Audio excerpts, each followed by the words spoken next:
Most people think they know what happened at the Alamo, a battle, a famous last stand. Remember the Alamo. They put it on bumper stickers. They named sports teams after it. They teach it in schools like a chapter in a textbook that you read once and forget by the following Tuesday. But nobody tells you what happened after. Nobody tells you about the nights. The soldiers who died inside those walls were not given proper burials. Their bodies were burned in funeral pyres.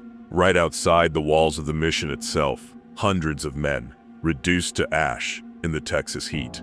And when the Mexican army tried to tear down the Alamo after the battle was over, something stopped them. Not soldiers, not weapons, not any human force. The workers sent to demolish the walls came running back, screaming, saying that ghostly figures with arms outstretched were blocking the entrance and would not let them pass. The Mexican army general himself reported seeing 6 diabolic figures with flaming swords standing guard at the walls. He called off the demolition. The Alamo still stands today, not because anyone decided to preserve it, but because something would not let it fall. San Antonio, Texas, a city built on top of 300 years of battle and sacrifice and blood-soaked ground that has never fully healed. Today we go inside the 3 most haunted places in San Antonio, places where the history did not stay in the past, where it followed people home, where it is still following them right now. Place number 1, 300 Alamo Plaza, downtown San Antonio. The Alamo. In February and March of 1836, approximately 200 Texian defenders held this mission against an army of over 1,000 Mexican soldiers for 13 days. 13 days. They knew they were going to lose. They knew from day one that the numbers were impossible. Messages were sent out begging for reinforcements. Almost none came, and on the morning of March 6, 1836, the final assault began. By sunrise, it was over. Every defender inside the Alamo was dead. Jim Bowie, killed in his sickbed. William Barrett Travis, shot at the walls. Davy Crockett, killed in the final moments. 200 men, gone in a single morning. Their bodies were not buried. They were stacked in piles and burned, and the ash was left on the ground outside these walls. You are walking on that ash every time you visit the Alamo today. The haunting of this place did not begin after the battle. It began during it. Soldiers on both sides reported seeing things in the smoke and chaos of the battle itself. Figures that were not fighting, figures that were watching, standing at the walls, observing, as if they had already died and come back, just to see how it ended. After the battle, the Mexican army was ordered to tear down the Alamo so it could not become a symbol of resistance. The workers refused to enter. When soldiers were sent instead, they came back saying the walls were guarded by spirits with flaming weapons who would not let anyone pass. The Alamo was never demolished. Today, it is the most visited historic site in Texas. Millions of people walk through those walls every single year, and a significant number of them report the same experience. A heaviness when they cross the threshold, the feeling of eyes watching them from the walls above, children stopping without warning and staring at empty corners for long periods of time. And at night, when the last tourists leave and the staff are closing up alone, the sound of boots on the stone floor, heavy boots, marching in step in a building that has been empty for hours. The rangers who watch this site at night keep their reports quiet, but they have all heard it, every single one of them. The boots, still marching after 190 years. Nobody told them the battle was over. Or maybe they know, and they are still guarding the walls anyway. Place number 2, the Emily Morgan Hotel, named after a woman who may have changed the course of Texas history. Emily West, known as the Yellow Rose of Texas, was said to have distracted Mexican General Santa Anna long enough for Sam Houston to launch the surprise attack at the Battle of San Jacinto that won Texas its independence. But before it was a hotel, this building was something else entirely. A hospital, specifically a medical facility, that served San Antonio through some of the darkest medical periods in the city's history. Yellow fever outbreaks, tuberculosis epidemics, influenza waves that killed entire families in days. Patients came to this building seeking help. Many of them never left. The basement of this building was used as a morgue. Bodies stacked, processed, moved through in volumes that would shock you if you knew the numbers. And now, it is a luxury hotel with a basement that staff members categorically refuse to enter alone. The Emily Morgan Hotel is consistently rated as one of the most haunted hotels in the entire United States. Not by ghost hunting shows, by the people who work there, by the guests who check in for a romantic weekend and check out 2 days early because of what happened in their room at 3 a.m. The 7th floor is the most active. Guests on the 7th floor report waking in the middle of the night to see figures standing at the foot of the bed, not threatening, not moving, just standing, watching, the way a patient watches for a doctor who is not coming. The elevators move by themselves, not malfunctions.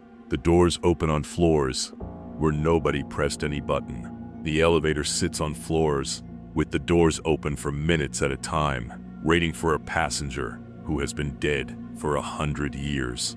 The basement, former staff members who have since left the hotel describe the basement in the same way every time. Cold that has nothing to do with air conditioning. A cold that comes from somewhere that machines cannot reach. The smell of antiseptic with no source. And sounds that are impossible to explain in a building full of modern guests living their modern lives. Above, sounds like suffering, quiet, distant, but unmistakable, like something recorded into the very walls of this building during the worst moments this city ever experienced, and playing back on a loop every night without end. And place number 3, 8007 Mission Road, Mission Concepcion, the oldest unrestored stone church in the United States of America.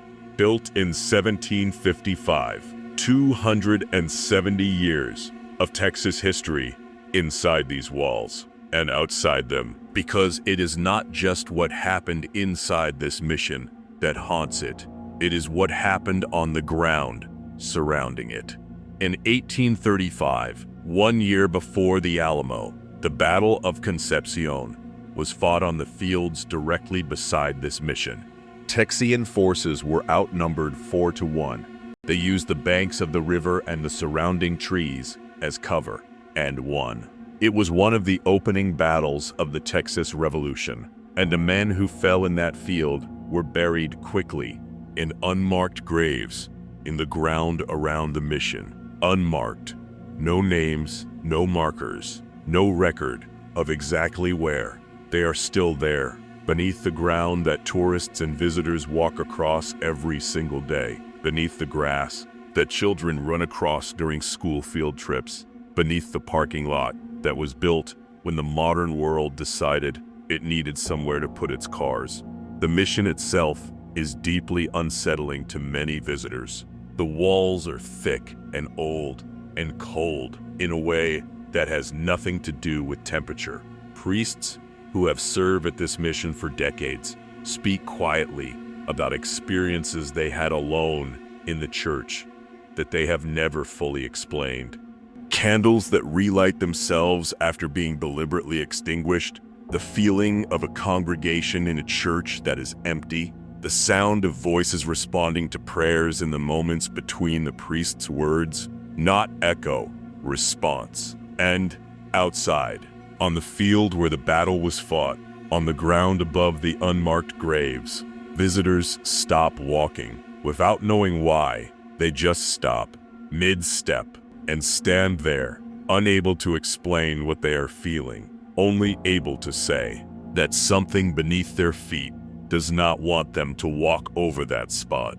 And so they stand there, for a moment, paying an accidental respect to someone whose name they will never know, in a field outside a mission that has been standing for 270 years, still holding its dead, still protecting them, still here. 3 places. A mission where 200 men chose to die rather than retreat, and where their boots are still heard on the stone floors at night, 190 years later. A hotel built on a hospital where the dead arrived faster than they could be processed, and where the 7th floor has not been quiet since the building stopped being a place where people came to die. And a mission built in 1755, surrounded by unmarked graves of men who fought and fell and were buried with no names, in a field that the modern world built a parking lot over. San Antonio, Texas. The Ritter Walk, the food, the warmth, the music that comes out of every open doorway on a Saturday night. This is what most people know about San Antonio. But the city has another layer, one that sits just beneath the restaurants and the tourists and the beautiful Texas sky. 300 years of battles, 300 years of epidemics, 300 years of people who came to this city looking for something and found the end of their story instead. They are still here, in the walls of the Alamo, in the floors of the Emily Morgan, in the ground of Mission Concepcion, waiting, not to scare anyone, just to be remembered, just to have someone walk through that door, or cross that field, or stand in that hallway, and feel for just one moment the weight of what happened here, and understand.